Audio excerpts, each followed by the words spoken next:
Here are my 10 most valuable bass lessons. We're going to start off with technique and posture. It's so important to get your technique sorted out. That really is a stumbling block in terms of being able to play bass effortlessly. That should be the aim for all of us. And technique really does provide a bit of a stumbling block sometimes. So what I'm doing here, I've selected a bass that feels comfortable for me. First of all, do that. If you need to go short scale because your hands are a bit small, you've got arthritis or whatever, then maybe consider doing that. You've got to have an instrument that feels good. And then it's all about holding it properly. I'm sitting down here, so I'll demo that now. I've got the bass pushed out a bit from being parallel to the back of the chair and just angled up a bit. So now I can just access anywhere on the bass with ease. If I want to go anywhere high up, I can. Now that's to do with posture, how I'm sitting, and I don't have a strap, but when I'm standing, I'll often have it more or less the same as it is here. So there's no difference between practice and live playing. That's posture. I'm also relaxing as much as I can. I'm breathing, I'm not tensing up, and I'm keeping the fingers and joints and muscles as relaxed as possible. This is obviously something you practice with technique exercises. Here I've just got an E minor pentatonic scale. I'm playing around with it.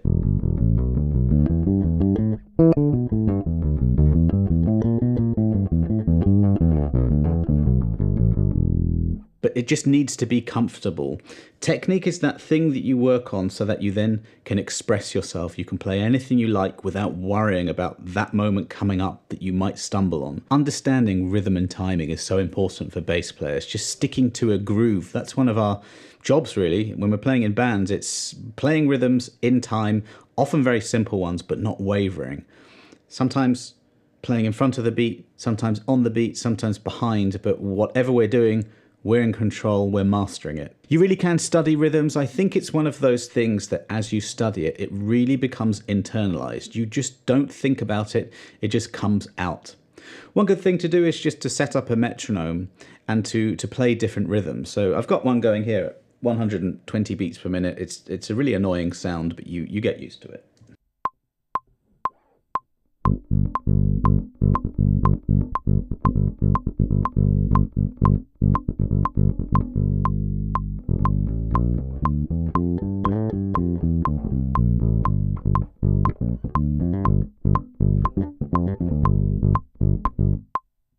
There are so many things you can do with a metronome.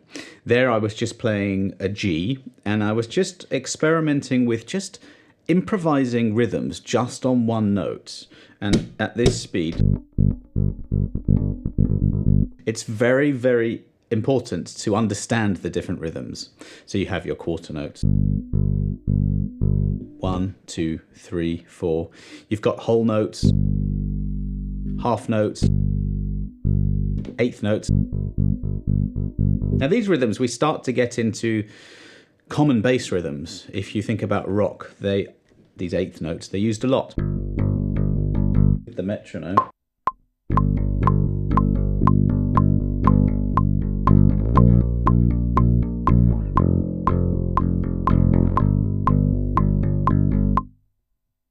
Being able to sit on an eighth note rhythm without speeding up, without slowing down, that's a very good test. 16th notes, if you're into funk or any jazz fusion or lots of rock music, we'll use 16th notes. Maybe we're starting to get into the territory where that's quite tricky to play. That's the technique thing again. So you can practice that with a metronome.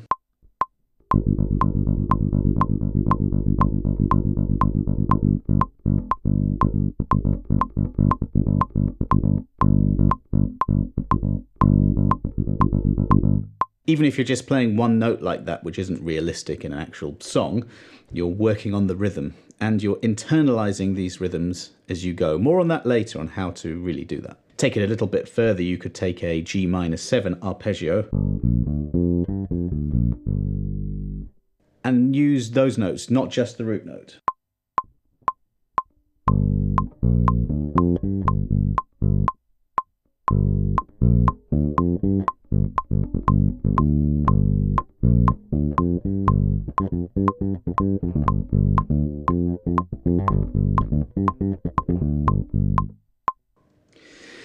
By doing that, you're working on playing in time, you're working on different rhythms. I went 16th note there at the end.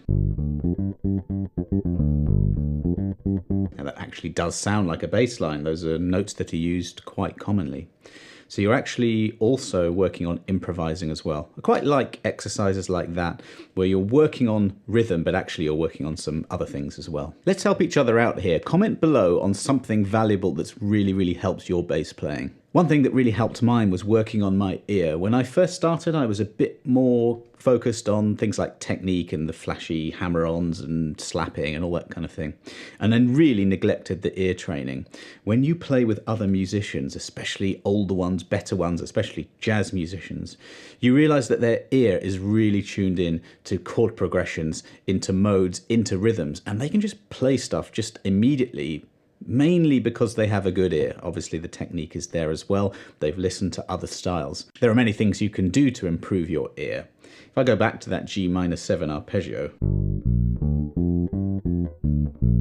it is made up of intervals. So just to get that down is the first thing. We have a root, we have a flat third. And just take those two notes, that's called a minor third. And I always think that sounds like Smoke on the Water, the beginning of that riff.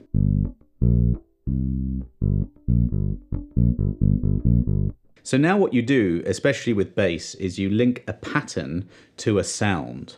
And then when you hear something like that, you don't have your bass anywhere near you, and you hear that on the radio or something, you hear that interval, you can translate it to the bass. You can do that with any interval. The root 5.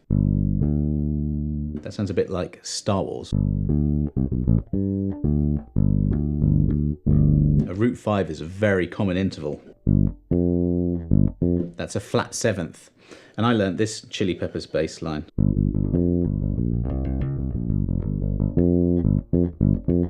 And the beginning of it is a root to a flat 7th. You might play that and hear a different song or melody or tune. Doesn't matter. Just link that to a pattern. This is how you're working on your ear. Now when you have those notes together, it's a chord. Now we don't really play that very much as bass players, do we? But you'll hear piano players play chords, and that's where you can learn intervals, play them together on your bass, and then learn to hear how they sound. Major 7th there. When you hear a chord that's got that sort of quality to it, by practicing this, you'll hear it. You know, lots of musicians say, don't worry, you'll hear it. And you might go, I don't have a clue what you're talking about. Well, we practice, we condition our ear to hear these intervals within chords, within single note bass lines, and with practice, you do hear it. Also work on rhythms.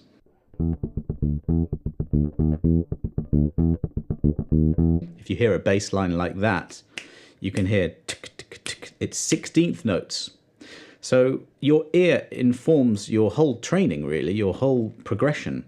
If you hear a bass line a bit like that, and you're new to bass, but you're like, oh, I like that. What is that?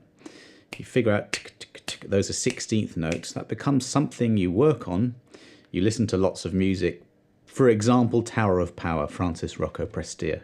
He pretty much wrote the book on 16th note playing. You study that and you become really good at deciphering those rhythms and picking out the different notes, and you'll hear that it's all the same thing. James Jamerson, he used a lot of 16th notes, and they really are effective for bass playing. Patterns are the superpower of bass playing. We have a very geometric fretboard here, and patterns are also linked to the ear training side of things I was showing you before. Earlier on, I was improvising around this.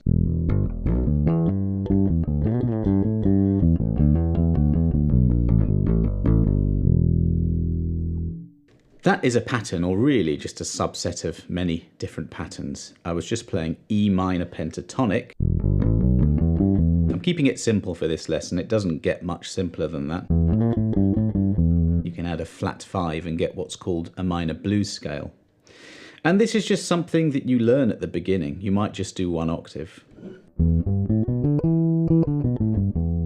I don't know if you know that pattern. It's definitely one to know.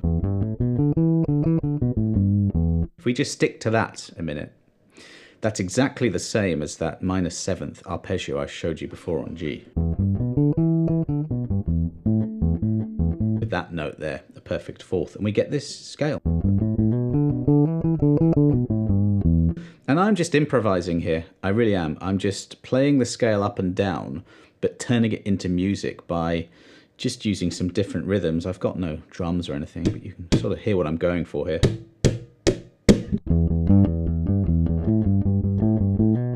Very good for slap.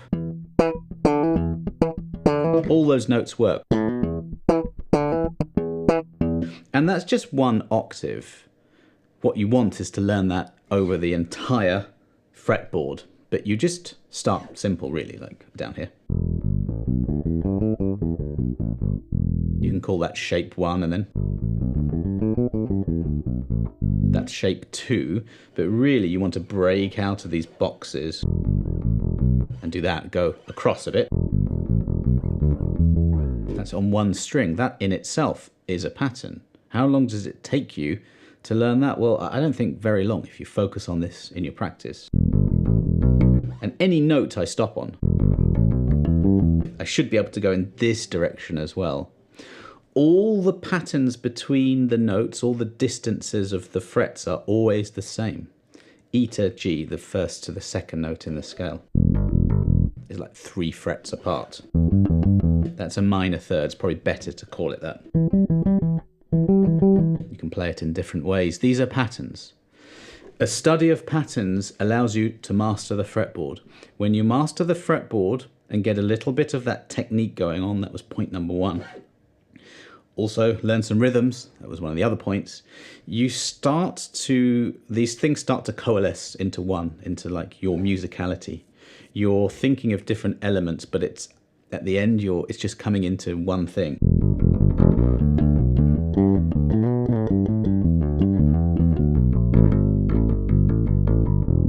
I'm very much not thinking there, but rhythms are happening. I'm tapping my foot.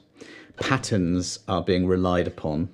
And technique is hopefully locked in enough that I don't think I'm going to stumble here. Now, everyone's got their limits. There's things that I won't be able to do now because that's not what I do. If I want to learn double thumbing, which I don't really, to be honest, if I did, I would have to sit down and really figure that out.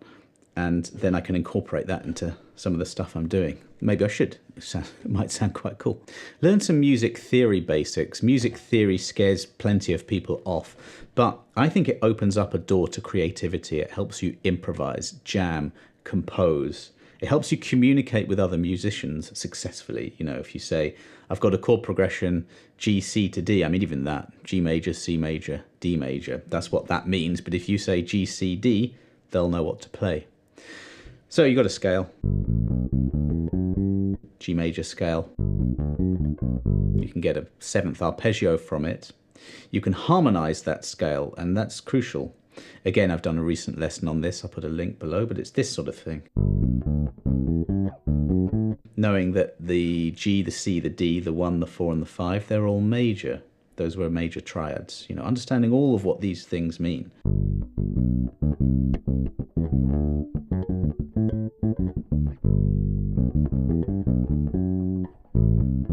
You have minor triads in there. You've got one diminished one.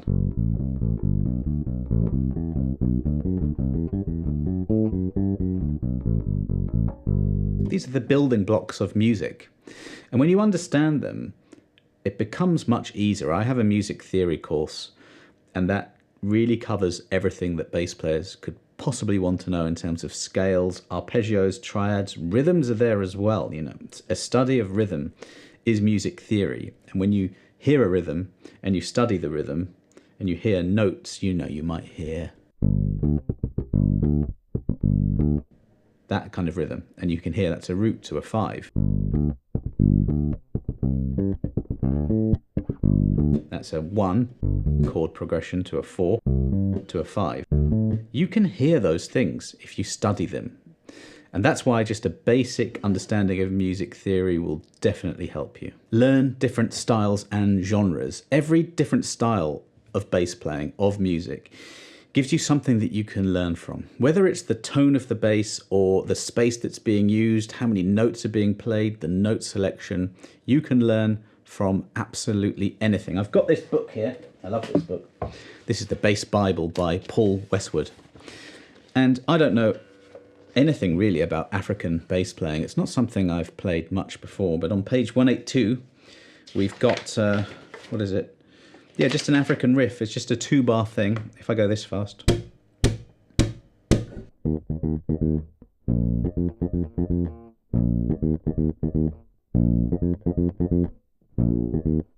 It's not very many notes. We're leaning very heavily on syncopated rhythms, and a riff is just a repeating thing. And so if you listen to some of that and play some of these beautiful bass lines, you're going to basically come out of your comfort zone. You're going to learn something new. And I just think, just for the sake of learning something new, even if you're never going to be playing African music, I think it's worth learning anyway. Here's another cool book, not African music, but The Rough Guide to World Music, Europe, Asia, and Pacific. I got that specifically to, maybe I'll do a lesson one day on what I've learned, but to get myself out of my comfort zone playing the regular styles of music that I do, and to learn something new. And if you play different styles, it's really going to help your playing. I really think there's no downside to it. Let's stick with that Paul Westwood book for a minute now. The next tip is reading and notation. It's a bit of a dying art amongst bass players. Some players will never need to use it. I mean, Pino Palladino doesn't read music, and he's perhaps one of the greatest bass players of all time, session bass players, certainly. But if you're playing in church, if you're in a rehearsal band, if you do want to go into semi-pro or professional arena, then you really do need to learn to read, I think. You can get lots more work by doing that. But even if you don't, you can discover lots of new music by reading. So here, he's got tab here, which is quite good because he's got, as you can see here, the tab but with rhythms. Now, I've got books as well, and I do the same thing. I do that whenever I possibly can. But when I was reading before, I was reading just the notation, and I really recommend that you do that because you learn about rhythms, if nothing else. You learn about where the notes are on the fretboard. You have to, because if you read a note there, you need to know where it is here. That skill is really honed by reading music. Have you ever thought, I don't really know what to practice? Well, if you buy a book, you can just read the next example. This book has got, what are we up? Look, over 1,000 examples in all different styles. And you can just, what's this one here? Let's test myself.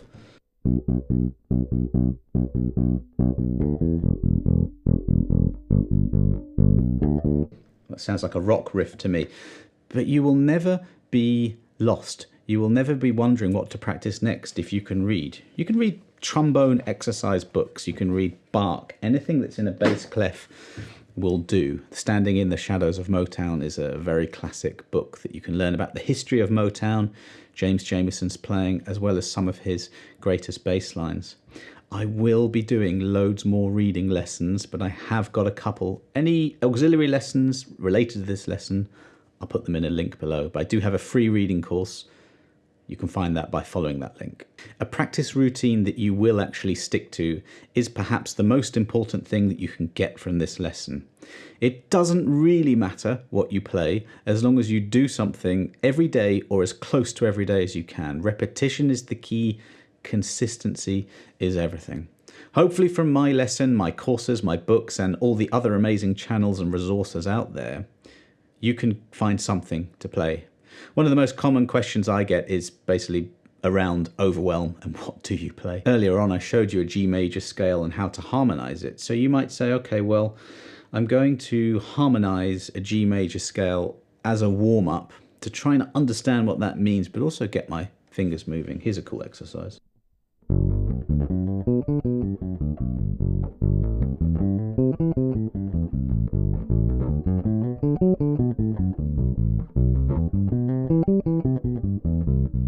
I'll stop at that point there, but this is a really good exercise.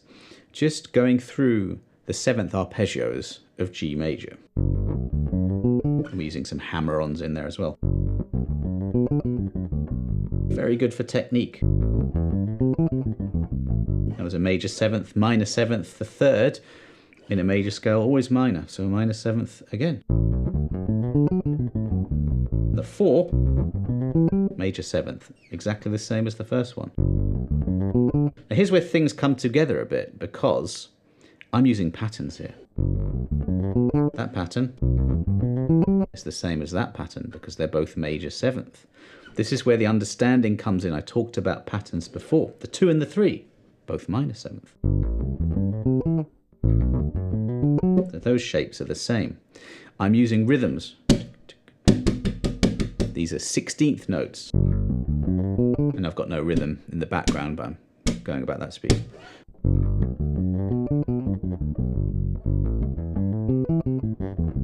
You know, I'm trying to practice technique so that I'm not stumbling.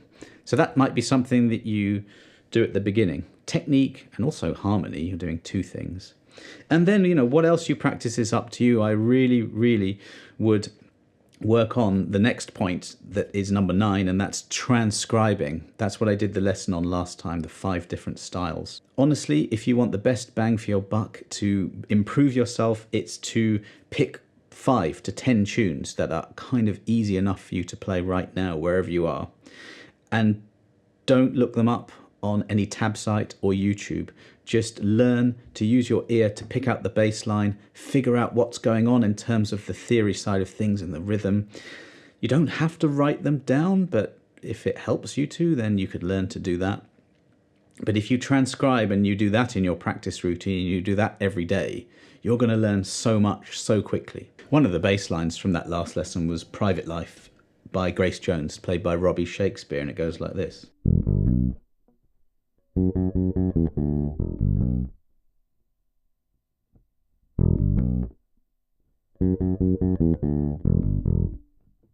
It's simple notes, it's triads, and it's space. Robbie Shakespeare just is not afraid to play nothing for long stretches of time. That's what I got from that. And it's funny, in this day and age where we're absolutely bombarded on Instagram, TikTok, or whatever by impressive, incredibly fast playing. Don't get me wrong, I love all of that stuff. It's reassuring to know that the best bass lines out there are still the simplest stuff. That's why transcribe songs, and that's how you'll learn great bass playing. I'll finish with number 10, which is to know your why. Write down why you want to play the bass. What are the reasons that you yourself want to play it? This becomes your North Star. If you get a bit put off by some of those things I was telling you about earlier, you know, 7-year-olds playing it, we can never play as fast as they can play, or just comparing yourself to others, there's that trap especially now. Forget all of that. What is the reason that you want to play? It could just be that you want to impress a friend or a family member. It could be that you want to work your way up to playing in a local band. You might want to become professional one day, who knows? We've all got different goals, and you have to stick to the reason why you're playing bass, okay? Don't compare yourself to others. Stay on your own track. Do formulate a practice routine. If it's 5 minutes a day you can do, great. If it's 2 hours, obviously even better. But just try to be as consistent as you can. Don't forget to comment down below with what you found to be valuable in your bass playing journey. We can all help each other out here. Thanks very much for watching. I'm going to put links to my courses and books that can help you on your journey. If you do have any questions, let me know. But thanks so much for watching. I'll see you next time.